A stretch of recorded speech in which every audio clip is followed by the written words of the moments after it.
I know this is how you're gonna start off the video. Just big explosions, man. Just go crazy with it. You've been editing like a goddamn madman over the past few weeks. There's no way you can't think of something. Yeah, but I don't know. I just want to, I guess, I just want to keep it low key, you know?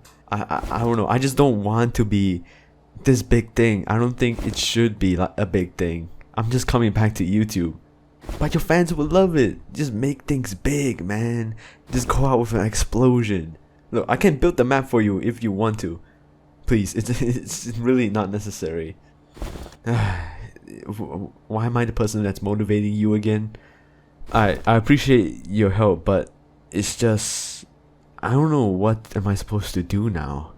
Like, I'm submerged in just doubt, and I don't think people would even like my stuff anymore. Do you get me? It's just,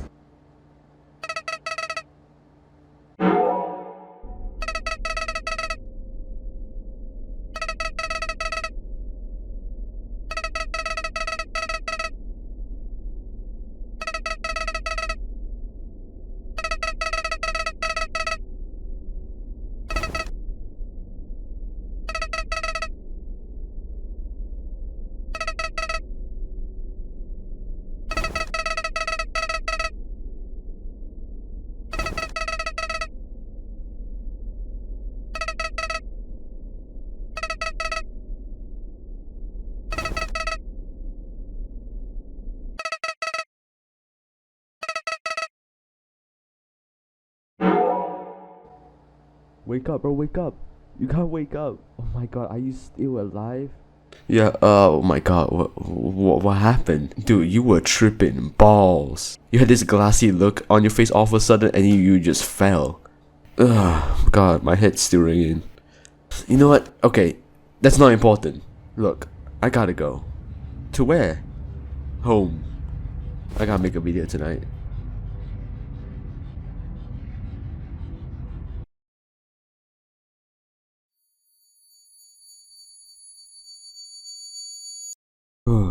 We're back here again. Roblox is a game that means many things to me. It was the way that I learned how to entertain myself, the way that I communicated with people online, the way that I learned how to code, the way I learned how to build. And it's such a young person thing to say, now that I think about it. I don't think your parents can even fathom the idea of Roblox meaning this much to this many people. Let's take it a bit back to 2016 when I first heard about this game. It was from a friend of my sibling who was a grade higher than me at the time, and he told me about this game where you could technically do anything. The game was Roblox, and I spent about an hour creating a password, writing it down on paper, and making sure I never lost the account. It definitely worked because it's still the same account that I'm using today, and they did not lie. Roblox, even today, is always a platform that I thought was pushing boundaries. Not necessarily from the founders or the staff themselves. Most of the time they're actually making it worse, but the many children that could make games or their art to the heart's content without having parents or some authority breathing down their necks. I like to use the example of Flirtscape because it's one of those franchises that I've enjoyed for so long. I remember I had a bet with a sibling of mine. We would share the iPad and we would take turns. If you're unfamiliar with the game, it's basically parkour and water that just rises over time, and if you die, your turn is over. I remember I would sulk so hard because my sibling would literally win 3 times in a row and I'll be sitting there waiting for my turn for at least 10 minutes. Nowadays, I have my own PC and I can play the newest version of Flirtscape, which is Flirtscape 2. And 9 years later, it's still something that I play pretty often. Crazy Blocks, the creator behind the game, made the first version of Flirtscape in the early 2010s when he was just a teenager. Nowadays, it's always cool to see developers that I know grind a game and make a game that is genuinely amazing, and seeing that garner millions of visits on the front page. Most of the appeal from Roblox comes from conversations with strangers online. I remember Mic Up about a few years ago being the first hangout game that included voice chat. Connecting with people on Roblox was fine with just text, but you could tell it was super dry, and voice chat added a new layer of connection on top of it. It spawned a lot of voice chat games that were more to my taste, and I met more cool people in 2024 than I probably did in all the years I've been on Roblox combined. Of course, your mileage may vary with this because most people on Roblox Vive games past 2 AM are gremlins that don't go outside. But if you don't mess up your sleep schedule too much, you can find yourself engaging in far deeper topics with people that you probably never meet again. I really do like these games. They're like Amigo but with a slightly higher floor and maybe slightly less brain rot. To me, this is what Roblox is at its best, a sort of collage of creation, socializing, and entertainment all in one platform. Of course, I'll probably say that half of this platform contains shit I don't like, which could be any reason to be honest, but I've developed such a comfortable routine with Roblox by now, like curating and removing things that I don't like. Honestly, my enjoyment with Roblox is at like a stable level, considering it's so consistent. But sometimes I venture out into Roblox YouTube, Roblox Twitter, and see how other people think about this game. And I'm detached, apparently. Let's talk about Gen Alpha and Roblox. Now, I knew this platform was popular when half the kids I see in restaurants are playing Roblox of some kind. Usually the strongest battlegrounds, blocks fruits, or dress to impress. Yeah, I know, not the best taste. But it seems as if Roblox, at least perceived by the internet, is this microcosm of children who do stupid things because people who play Roblox are stupid because they are children. And they would be mostly right. The majority of the Roblox player base is holed up in those 3 games alone, probably eclipsing everything else on the platform. Let's keep one thing straight, Roblox is and probably always will be for kids, but it does feel odd that I grew out of that age range and yet still find enjoyment in it, but in very different ways. It's mostly because of stuff that I've learned in order to enjoy myself here. For example, don't join games that have toxic communities. It's fun for 2 weeks and you get burnt out from someone squabbling over something minor for the 10,000th time. Popularity among kids is something that Roblox has had decades to prepare for, even though it has many issues with that. For kids, Roblox is sort of like a social media, something that they can play with friends in the meantime. It's pretty much a cultural staple, something that could be tied to Gen Alpha. It was somewhat like that for Gen Z, the generation that I'm part of, and probably you too, but you know that it was probably to a much lower degree. Probably only 20% of the school population, at least in my school back in 2017, played Roblox in some capacity. Nowadays, if you were to walk to primary, middle, shit, even a high school maybe, I would probably predict that number to be about 70 to 90%. David Baszucki, or Builderman, founder of Roblox, you know him, has expressed interest at trying to do this, even back in the mid-2010s. And in my opinion at least, I think he has succeeded. There's very few people out there that can say your whole client base is a full generation of kids. So the discussion will eventually be about old and new Roblox. Roblox is an old platform. It can drink and drive in most countries.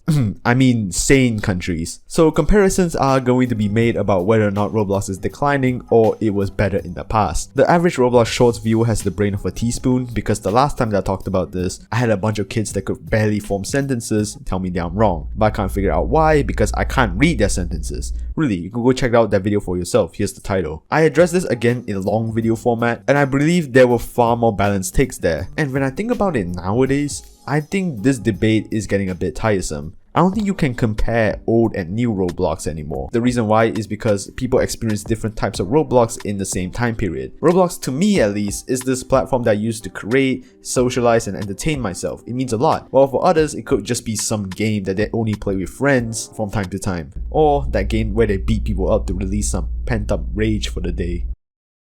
I don't want to go near those people. People experience different kinds of Roblox within the same time period. You notice how little you actually know about what's going on in the platform when someone talks about some lore in 2019 involving the rise and fall of Slavic roleplay games, while at the time you were busy goofing off in Mad City. If that's the case, how can we compare old Roblox and new Roblox when they are not even the same thing at all to different people? I think this is where the debate gets misconstrued, because when people talk about old Roblox and new Roblox, they're not even talking about the same thing. They're talking about their own experiences, but that experience is different for everybody. People could get to debates about how the Roblox community was less toxic back then, more safe for kids. You could put anything here, to be honest. And it's like as if these problems haven't existed for more than a decade. People have different ideas regarding what Roblox is to them. I'm not saying that old Roblox is better. I'm saying that putting an objective piece of value on an era is stupid. Old Roblox isn't better doesn't automatically mean new Roblox is better. It's just that people experience experience Roblox way too differently for us to give an objective value to each of its eras. Roblox means different things to different people. We don't experience the same thing because we play different games and we have different experiences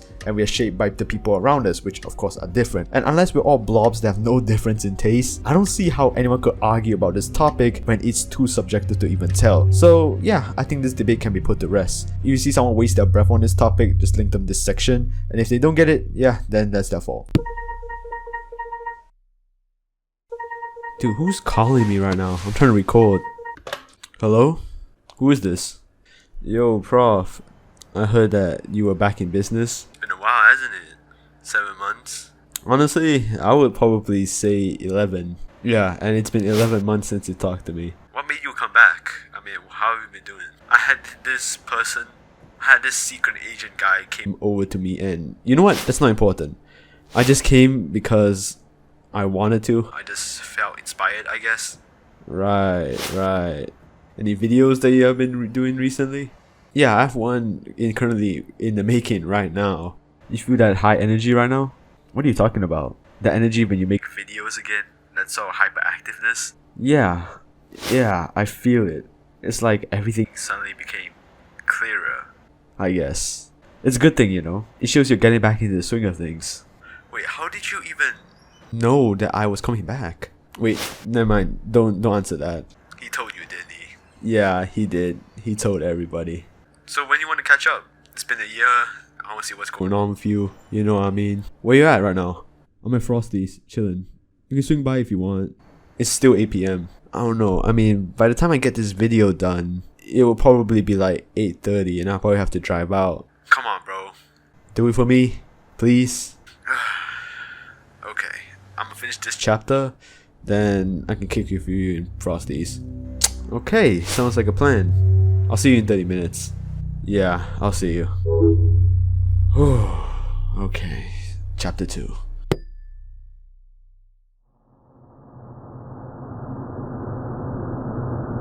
Roblox has gone through many identities and faces throughout the years. Initially, I think for most people who saw it back then, it was just a little Lego ripoff. I knew that if I came across it in like 2009, I would have thought Lego made this instead of Roblox. And for its time, the idea of a Lego simulation online was a very cool idea. A big problem I had with Legos was that they were bound by reality, meaning when I had to play with Lego sets as a kid, it was super difficult for my brain to imagine anything because I had to use my hands to move the Lego sets around. Doing it in real life just never hit for me. I think I'll just build something up and then just get rid of it 5 minutes later because I got bored. And if I tried to imagine like a natural disaster, I'll have to go to a real natural disaster instead. But now I can just jump on natural disaster survival as a kid and get that natural disaster fix that I wanted. When I first thought of old Roblox outfits that I saw when I was a kid, not necessarily the kind from like the olden days, but from 2014 to 2016, I knew that Roblox avatars had a lot of personality. We had moved away from the Lego aesthetic at that point, but it was at this middle point where it started looking less like Legos and more like Roblox. And that's the identity of Roblox to me. These hyper realistic evolved versions of Legos. They look good. And to be honest, I think the UGC catalog has been carrying the Roblox avatar market for like the past few years. Look, before UGC, this is how it worked. Normal people could only make shirts that other people could wear, and everyone else had to buy hats and real items from Roblox, who made all of them. I remember when UGC first became a mainstream thing, people were criticizing it because of how it diluted most of the Roblox market with bullshit like this. I had an OK boomer hat from 2020 that I paid 150 Robux for.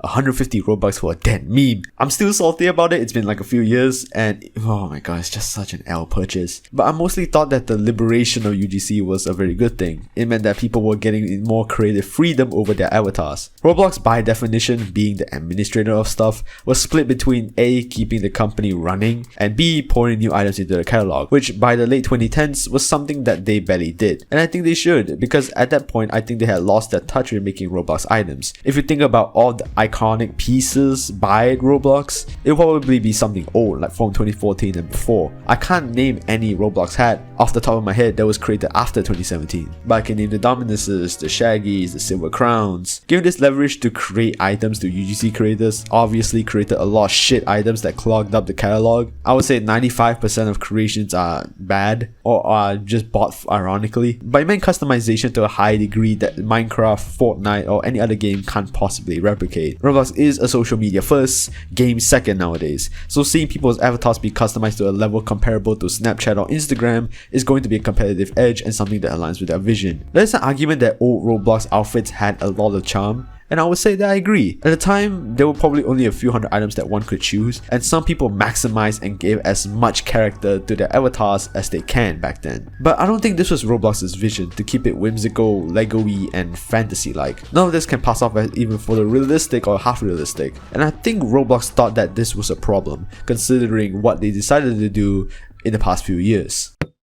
Roblox is trying to simulate reality, at least in their own way. I remember when the push for Rthro, back then it was called Nthro, was like back in 2018. It was something that stood completely against the ethos of Roblox and its fanbase. And I think that Roblox at the time was too excited to show off their grand plans, because they didn't realize that 2018 Roblox and its audience was not prepared in the slightest for some shit like this. Rthro is in the game now, it's been there for years, and it's something that's been used by quite a number of people. But I think the majority of the community still harbors the same sentiments as back then. When you look at it, it just feels super dystopian, uncanny valley-like, and I will agree with that. Rthro is a sort of misstep on Roblox's part. I view it as like a growing pain when it comes to its evolution. It was trying to be different, trying to simulate reality, but something that they felt wasn't right for the long run. So they settled for something halfway, something that I think the community, whether they know of it consciously or not, agreed on, which was realistic but without removing the Roblox charm. It meant the use of UGC, avatar packs, that were different in variety and allow people to create a look that could pass off as proto-realistic, but very distinctly Roblox at the same time.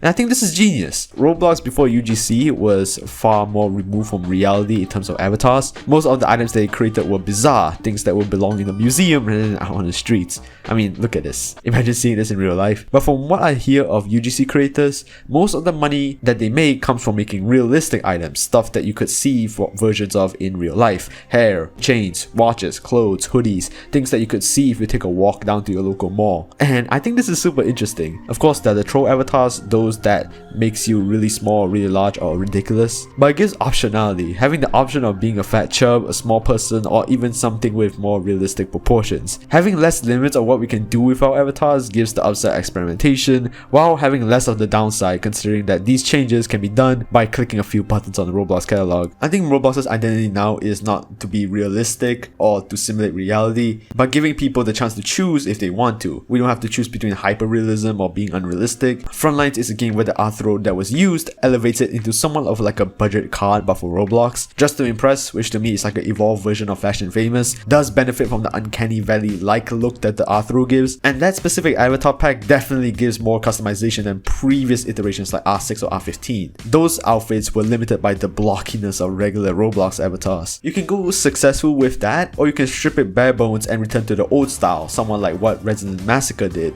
with the old Roblox aesthetic, or if you look at most psychological Roblox games, most of them use this old style. But the golden mean is those games that lie around the middle, which I think is most games actually. It could be like Evade that leans into the fantasy side of Roblox while offering many of the technical advancements that Roblox has made over the years. Or you can get something like Doors or The Mimic, where most of the environments are rather realistic as well as the monsters, but your character remains blocky and Roblox-like without creating any dissonance. So yeah, I think Roblox's style is they want to be realistic, but they want to do it in their own way.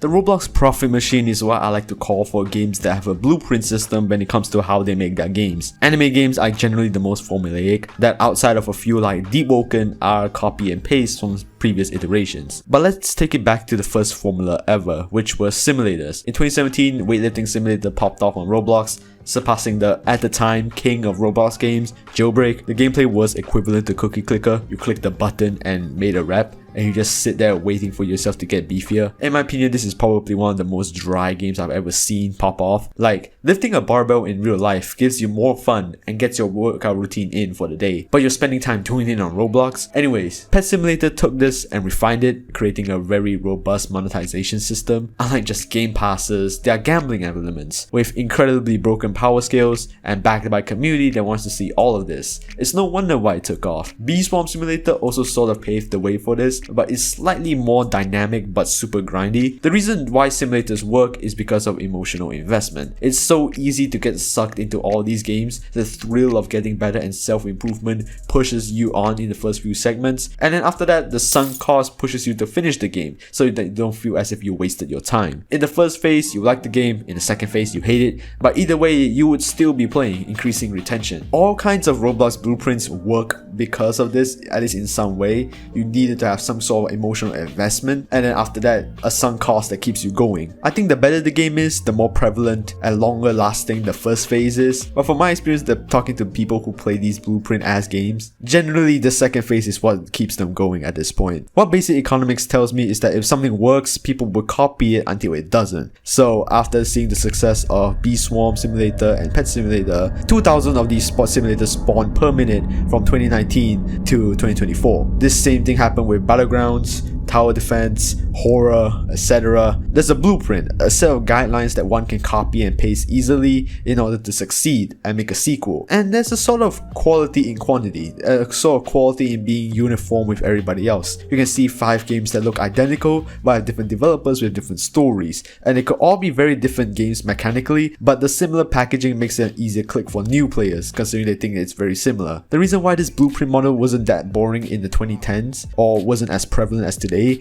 it was because it wasn't optimized to the same level that it is now. Retention strategies for Roblox games have mostly been figured out. People know what works and what doesn't through years of passing out information and trial and error, to the point where you know what kind of Roblox simulator would have the highest retention just by playing the game for an hour or so. Of course, this uniform-like way of making Roblox games reduces variety, which makes them super boring to anyone who isn't their target audience. The whole model works is because it targets people who A, have the most free time, and B, don't know the value of money, which is kids. And considering that they make up the bulk of the platform, they're fine alienating a few older players who might want some quality. There are a few pursuits that I did from the ages of 7 to 12 that I think are massive time sinks, and I think for most of Roblox's audience, these games are exactly that to them.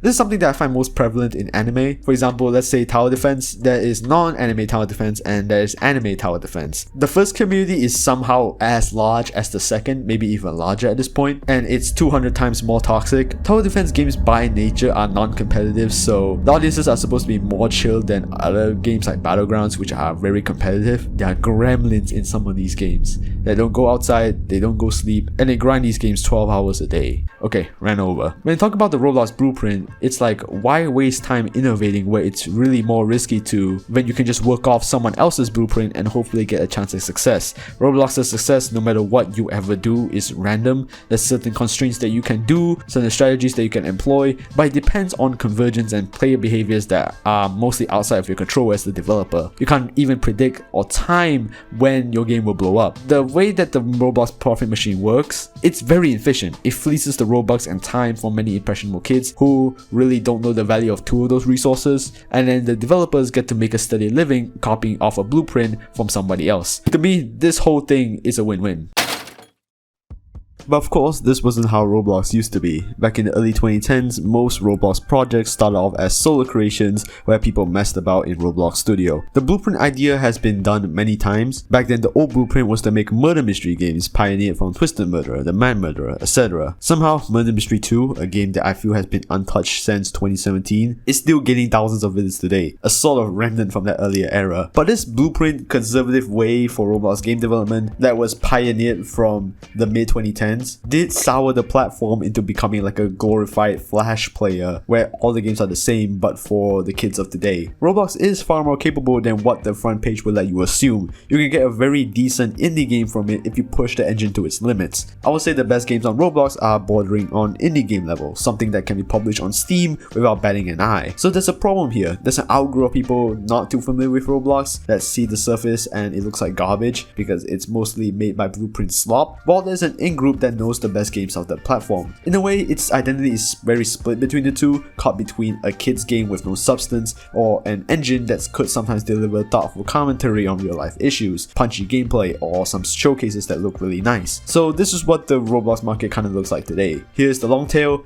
and imagine Roblox players inhabiting throughout this line. The bump that you can see at the start is Roblox and its most famous games. You can probably throw up a few that you already know, and then spread across this line are niche games which generally don't need to be watered down to suit the taste of a 9-year-old anime fan, so they have more creative freedom to make a good game. And I think at that line is where most of Roblox's brilliance lies. Those games from between a couple hundred to maybe a couple thousand players. Games that are mainstream but not really to the point where people that don't play Roblox have heard of them before. And when you look at my history, these Roblox games are usually the ones that I like the most. They usually innovate in some way, pushing the genre forward and give something that I can't find anywhere else. Basic economics tells me that when people start playing, they start throwing themselves to any game that seems moderately fun, but over time, as they have more experience with Roblox, they start to become better at seeking out more fun experiences or quality games. That's why you mostly see people that like quality games to usually be older or more experienced with the platform, similar to how game developers optimize the established blueprints through years of mistakes. The idea of one making a good game in order to keep retention high and keep people interested is only a half-truth. The correlation between high retention in the game and high quality in games only work with people who can sense bullshit in games, which are older players. For younger players, this correlation is either weak or non-existent, so you don't really have to make good games in order to succeed. You just need to follow a blueprint and get a stroke of luck. For a game developer, it's really pick your poison. You either make something tried and tested and bank on the wins going your way, or you can make an original work that may catch attention, is also as unstable, have a more niche fan base, but something that is longer lasting in terms of satisfaction and income. Either way, these two approaches to Roblox games has changed the way it has been looked at by outsiders and the insiders who know the pulse of the community. There is a game now for everybody. If they prefer a more realistic experience, they can play games with author avatars.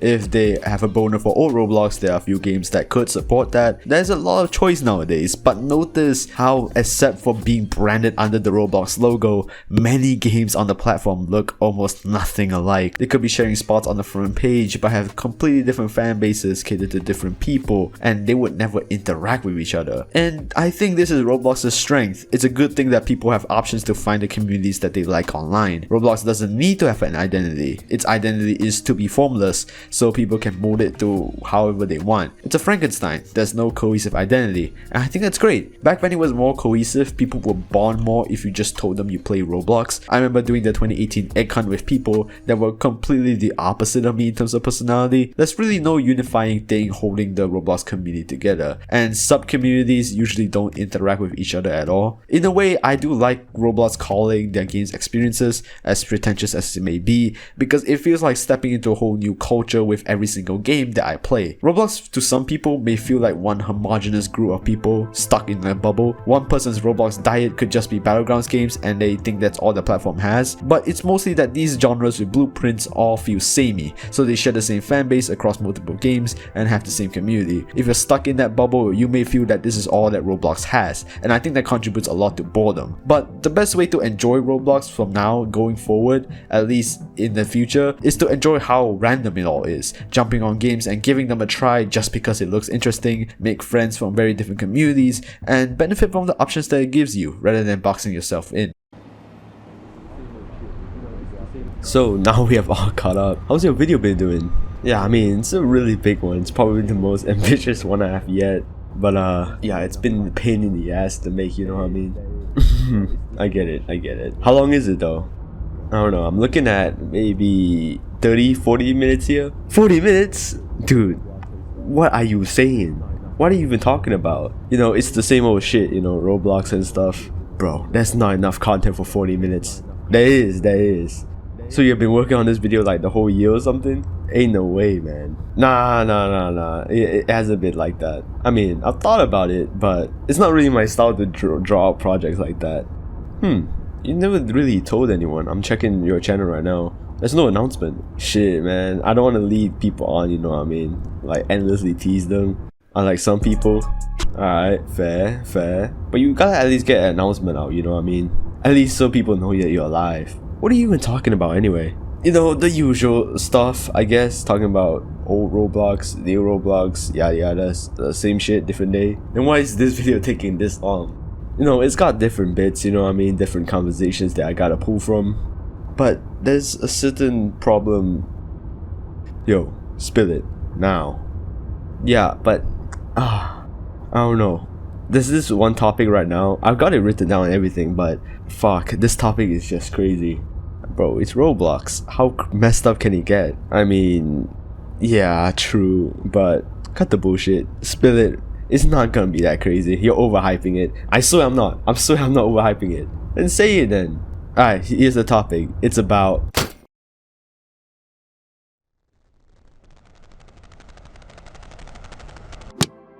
Roblox culture wasn't really a big thing until fairly recently. Back then, you could be considered well known if you had a couple thousand subscribers making Roblox videos.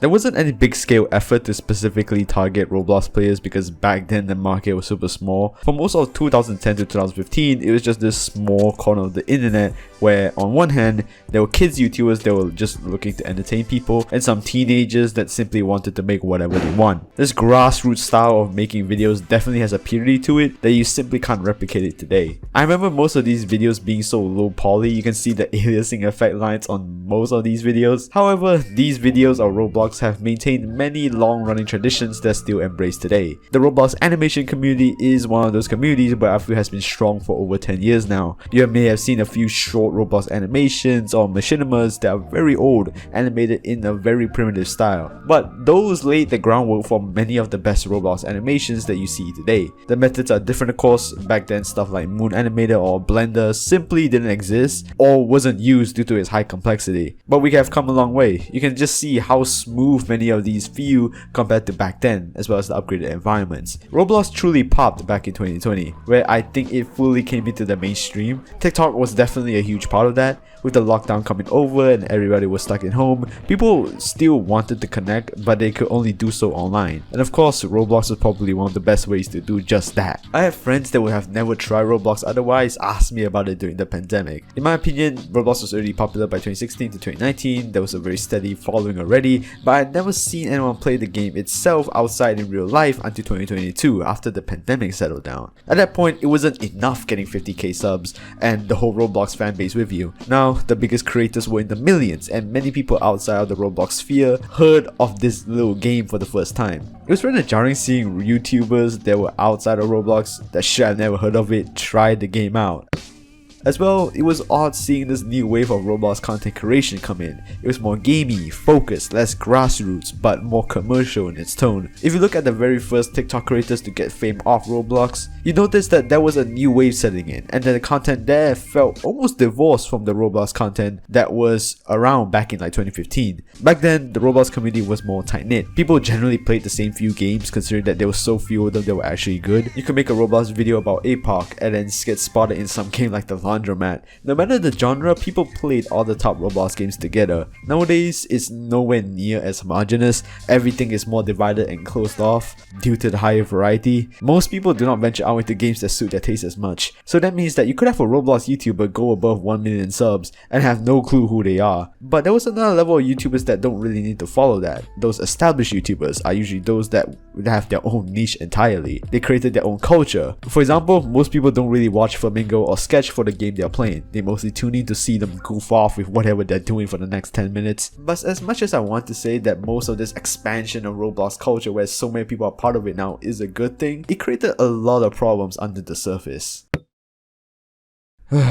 This part is probably the hardest to make. For this whole chapter, I've mostly been touching on the history and changes of Roblox celebrities, culture, and what it all means. It's mostly the fun, wholesome stuff, the basics, but the rest of this chapter is slightly different. It's mostly about Roblox YouTubers or high-profile people in general that get exposed for shady things under the scenes, mostly about horrific exploitation of the people around them. If you are watching from the future and have no clue about the context, this video was made in January of 2025, where in the year before, in 2024, it was the year when many celebrities were outed for counter pedophilia, abuse, among other things. The biggest anthems of the year also drove this home, and if you checked social media anytime during 2024, it was at least one celebrity at a time getting outed for heinous shit that they did behind the scenes. This applied to real life, to many different communities, and Roblox was no exception to this. It had predator problems in previous years, but 2024 was where it really spiked, and whole careers were built off of this. Or careers getting ruined, of course. This topic is very intertwined with the dark side of Roblox, which extends far beyond Roblox celebrities, but mostly about how Roblox as a platform prides itself on being a game for children and a platform dominated by children, while having content that is not safe for kids being bypassed. For example, I'm pretty sure you know this, type up Roblox condo games on YouTube or Google and you can find many videos up that expose kids to condo links, which are shared through private Discord servers, almost like a pseudo dark web but for Roblox kids. Now, when I talked about Roblox simulating reality in the previous chapter, I meant that Roblox was giving people the room to experiment, make real life environments, and overall a good thing that I think matures the platform into having games, experiences, or videos that will be considered very high quality, aged up and realistic. But condos are basically just the Roblox versions of strip clubs or underground clubs,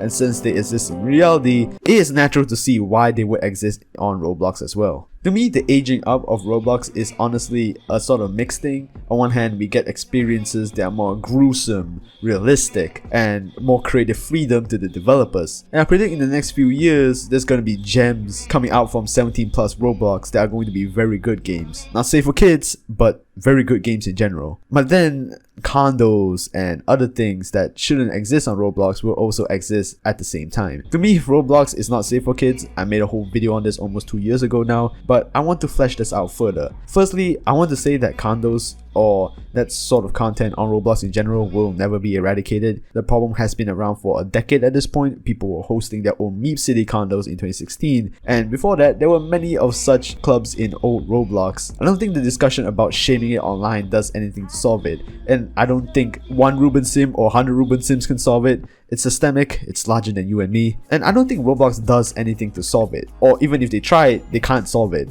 Most of what Roblox do is top down. They can enforce and tweak their bypass systems to be better, change some parental guidelines I guess, but as an LLC, they only give a shit as much as the investors do, not really the players. Notice how Roblox only made a move to tighten up security on such things after an investment research firm shorted their stock, giving them pressure about the condos, as well as inflating their metrics on their quarterly reports. I know, crazy. So without the incentive to do anything about the condo problem, Roblox won't shift their position, because most investors don't play Roblox like that. Okay, very obvious cut here, but take note of the fact that when a Roblox condo shuts down, another one pops up almost instantly. To me, moderation is a losing battle. I don't see Roblox ever finding a way to ever solve this problem. Being the moderators, they're always going to be one step behind, and considering the monetary incentive to bypass the Roblox system using condos, I don't see them winning even if they tried. It's just like CS and VACnet. And to me, that's perfectly fine. The only problem that I have with Roblox is that they're disguising these issues and tricking parents and investors into thinking it's kid-friendly when it isn't. Just because it's consumed by kids doesn't mean it's kid-friendly. If it branded itself as more like VR chat, where people would go in with the understanding that it's an 18 plus game and there's no holds barred, then Roblox is in the clear. But what Roblox is doing is purposefully deceiving everyone here. We talked about how UGC, Arthro, and the recent developments Roblox did gave more experimentation and freedom. They also meant that people could post inappropriate UGC items into the shop, customizing avatar ideas that should not be anywhere near Roblox. And the saddest part is, most people in condo games, they are maybe very young, like 9 to 12 years old. And it's a bit dark when you think about it.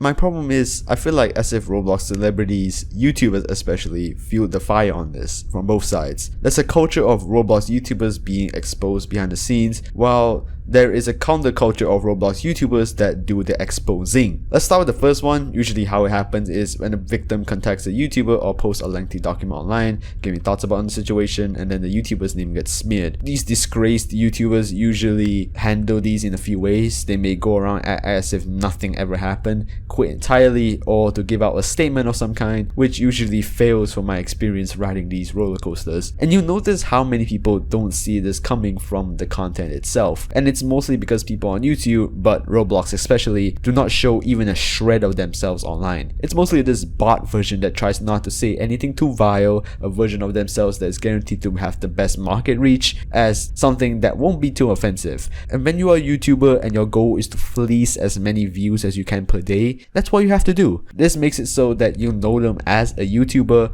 you know their content maybe, but you don't really know how they actually are in real life. And if that's the case, pretty much everyone is suspected to be a predator. You don't know the people that you watch even a little bit. You may hear their voice, their likes and dislikes, and maybe certain facts, but you don't know what most of these celebrities or famous Roblox people are doing on the side.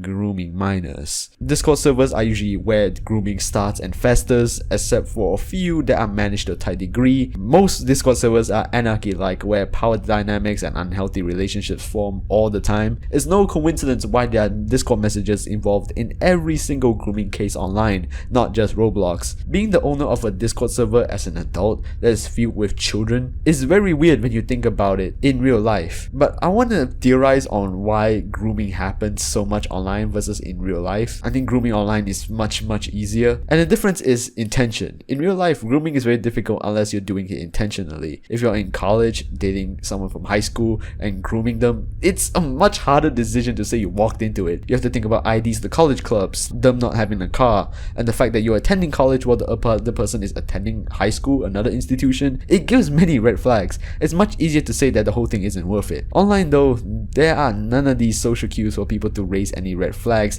until the damage is done online. As well, I think there's a correlation to being famous on Roblox and grooming. Most Roblox people that you know are emotionally stunted, at least in some way. The hours that it takes for you to get the position like this is tough, and often the job doesn't attract those that have the best character. Add to the fact that they're between the ages of 16 to 22, and the amount of emotional instability that most Roblox celebrities have is insane, considering that it's a tumultuous period in most people's lives. It's old to the Roblox community, but very young in real life. If you develop normally, you understand the social cues of what's appropriate when it comes to topics to talk about to someone that is 15 versus someone that is 21. If you aren't careful, this Roblox thing can suck you and become your whole life. And yes, life is Roblox, I know, but in reality, that only works up to a certain point. I'm not saying that people should grow old, but they should grow up, and being a Roblox celebrity keeps them in this limbo where they're stunted as children, which in my opinion leads them to bad decisions like grooming, not understanding that they're 21, they're old, they should act differently compared to when they were 15. Once you get on with age, you shouldn't hang on in a platform like Roblox, where most people are inevitably at some point going to be many years younger than you, and to replace your social system with Roblox and find a partner there, Jesus Christ, not very good decisions. I don't think most Roblox diddlers like children in the way that Diddy does. I think it's a combination of being emotionally stunted, not understanding social cues of how to talk to people that are younger than you, what's appropriate and what isn't, and not understanding that Roblox, due to the average player age, is going to attract people that are going to be years younger than you at some point, especially if you're 18 or older. There's certain limits that you can't cross and certain things that you have to keep private. Alright, another cut here. I mostly think that grooming is caused by mental health issues that were unresolved. Just a very extreme case of not touching grass in my opinion. But there could just be some very psychopathic people out there for no reason whatsoever that could live normal lives but still be psychopathic on the side. I mean shit, who knows, that might be possible as well. This is what I said a year ago on my Roblox groomers video, and my takeaway was to not trust Roblox YouTubers no matter what they say, and trust yourselves. But nowadays I see this shitty game of whack-a-mole where people hop from Roblox YouTuber to Roblox YouTuber, placing their trust and then getting themselves burned when they turn out to be a pedo, and the cycle restarts again. It's like touching a hot stove and getting burnt over and over. And I think it's because of the counterculture. Nowadays, pedo catching is a capital B business, with these kinds of videos raking in millions of views. A lot of Roblox commentary nowadays involves the exposing of predators, which I think is a good thing but horrendously overdone. The problem is that this content was everywhere and shoved down the throats of every Roblox viewer in 2024, and it's up to a point where people have become desensitized to it, and I don't think that's a good thing. It's mostly made people meme and trivialize about the whole situation considering grooming and predators online, which is funny, but it becomes its own form of brain rot where people think more about the memes, the Diddy parties, rather than what actually causes such grooming behaviors to happen in the first place. In a way, it feels rather disingenuous to see how lighthearted some people take these videos, such as those in the commentary space. I've talked to some victims of grooming, and their main sentiment was that they felt rather disrespected when commentary YouTubers would gloss their trauma as if it's an opportunity to make money off a video. Trauma isn't entertainment, but when I watch these videos, I genuinely feel more entertained than empathetic. This feels so fucking dystopian. It's become this zero-sum game where Roblox celebrities chuck shit at each other regarding allegations that may or may not be true. And in a way, I doubt that most people that report Roblox predator drama are really in it to spread awareness and to be virtuous, and more so to get a bag. The only predator or condo videos worth watching are those that are done tastefully, those that make you understand the weight of the situation. It's those that analyze the situation rather than go on a rant on how grooming is bad for the 10,000th time, as if what they're saying isn't obvious already. These two videos in particular are my favorites, considering that you actually feel the plight of the people involved and the situation. I think general exposed videos are trash, but the only exposed videos worth watching are those made by insiders of the situation. For example, Fandom Forces blew up during the making of this video, and I believe Strider's videos on the situation are by far the highest quality videos when it comes to exposing Fandom Forces. Really, you can chuck everybody out. And that's because he's an insider and someone who can talk endlessly about many intimate details because he has skin in the game with Fandom Forces. He built his whole channel around it. In a way, due to his personal attachment to that community, he's more knowledgeable to go deeper into that topic than any other drama YouTuber, who would just be at best scratching the surface and at worst giving out misinformation. Bro made 3 videos and they're all fire. When you think about it, most drama YouTubers depend on Roblox being a predatory platform so they can make content out of it. If Roblox was much more peaceful, they would have less content to make, and they probably wouldn't be as happy with a smaller check at the end of the month. They profit off Roblox being a platform not safe for kids. So why would you trust them? As a player, what do you do now? In my opinion, it's a stupid idea to wait for Roblox to tighten up security, idolize Roblox celebrities, and jump ship when they turn out to be pedos. None of these are things that are in your control. The only thing you can control is yourself and your own actions and your own instincts. Simply put, you can't fix Roblox grooming as a system, because that means controlling other people, which isn't possible. But you can protect yourself. Do not put any weight on Roblox celebrities. And I'm not going to hate on another person's grind. Bills have to be paid, of course, reality. It's just that you as the viewer don't have to be their guinea pig when it turns out they're a horrible person on the side. The problem with most solutions about digital safety and how Roblox is supposed to protect us is that they can't moderate everyone, regardless of how sophisticated systems become. And it doesn't mean closing yourself off to people you meet on Roblox entirely. I've met great people on this platform, and very terrible people too. To say that Roblox is not a great place for socializing isn't true, but to say it is safe 100% is also not true as well. And I know how hypocritical a lot of this shit sounds, a Roblox YouTuber telling you that you shouldn't trust Roblox YouTubers, and then he offers you advice on what to do. So I suggest you adopt this practice, starting with me. You listen to what people say and just determine whether it's good advice or not, and then come to your own conclusion about it. Regardless, most of the predator watch things that you see online are more virtue signaling than actually cleaning out predators. There are thousands being groomed or harmed online right now, but considering they don't get blasted on YouTube, nobody cares about them. You can't hope that other people will just be good and intervene for you. It doesn't really work like that. All you have to do is gain the skills and the willpower to just trust yourself and do what you think is right.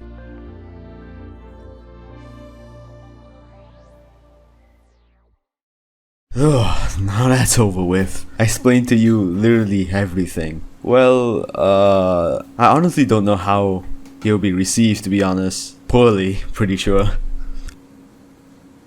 All of this feels weird, as if it's coming back to the finale. Ah shit, I don't know what I'm talking about. Wait, hold on, slow down. A finale, what do you mean by that? You know, I've talked about these topics before and I feel very settled on them now, like as if it's just accepted science. I mean shit, what else can I say, really?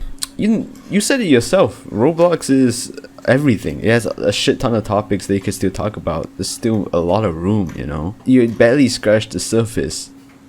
Yeah, but it feels like I'm not scratching real life as well. I mean, Roblox is big, but it's not big enough for me anymore, I guess. So, what are you thinking of doing now? I mean, the video is not done, is it? Or is this the final chapter? The final chapter of what? Your career? Everything? It's all coming to a close, so you just came back just for this? Just for a little finale video and then you're off to the races or some shit? The truth is, I don't know. Then just wrap it up. It's the finale anyway. No. There's still one more thing I gotta talk about. There's definitely some unfinished business right now, and it's about leaving Roblox. I did quit back in June of 2024. It wasn't a conscious thing, I just had better things to do in the meantime, and I had this 4-month period where I never did anything with the game, never consumed any media on it, never played it, or even talked about it much. And when it appeared, it was mostly just a small brush or for a conversation starter for something deeper. It wasn't as if I was empty without Roblox or that I felt that I couldn't live my life without it, but it felt very natural to just let things be, to let it go. I came back around December, it was the break and I wanted to see how it was, and the landscape has changed drastically in just a few months, as it always has, but I never really felt the itch to explore everything like I used to. Now, I take things one at a time, exploring stuff on a slow pace, and I'm perfectly fine if I'm not caught up with Roblox or anything like that. If I missed the wave on something, I don't just say, shoot, I should have done something earlier.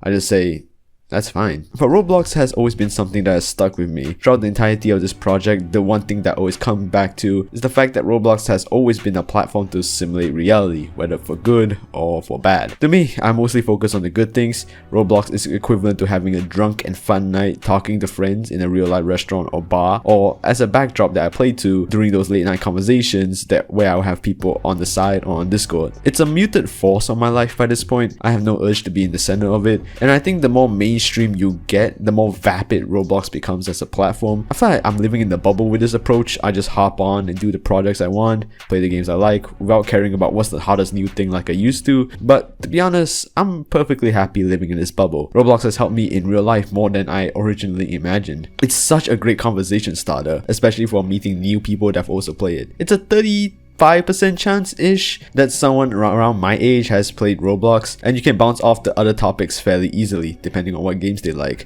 It's such a good topic for breaking the ice. It's changed me and given a lot to me just through the various niche communities that I've been in throughout the years, and I don't think it's time to say goodbye. Even if you log off and just never touch your account again, it definitely will appear for you a few times a year in conversations. Nowadays, from here on out, I think I'll approach it differently. I don't care about the latest drama, the latest games or whatever, but I care about pushing the engine to its limits and seeing what other people do with it. Basically, create art. As cliche as this sounds, I feel like Roblox lets people express themselves online in a way that nothing else can. Minecraft or some other game you're thinking of may come close, but to me, nothing is as free-flowing and as malleable as Roblox. Interacting with the communities and cutting the bullshit out is how I solve the problem of it being boring. I don't think I'm passionate enough to run a full channel on this thing anymore. I don't know what my plans would be for the future just yet, but I have an inkling that I will get something tomorrow. But for now, I think it's going to be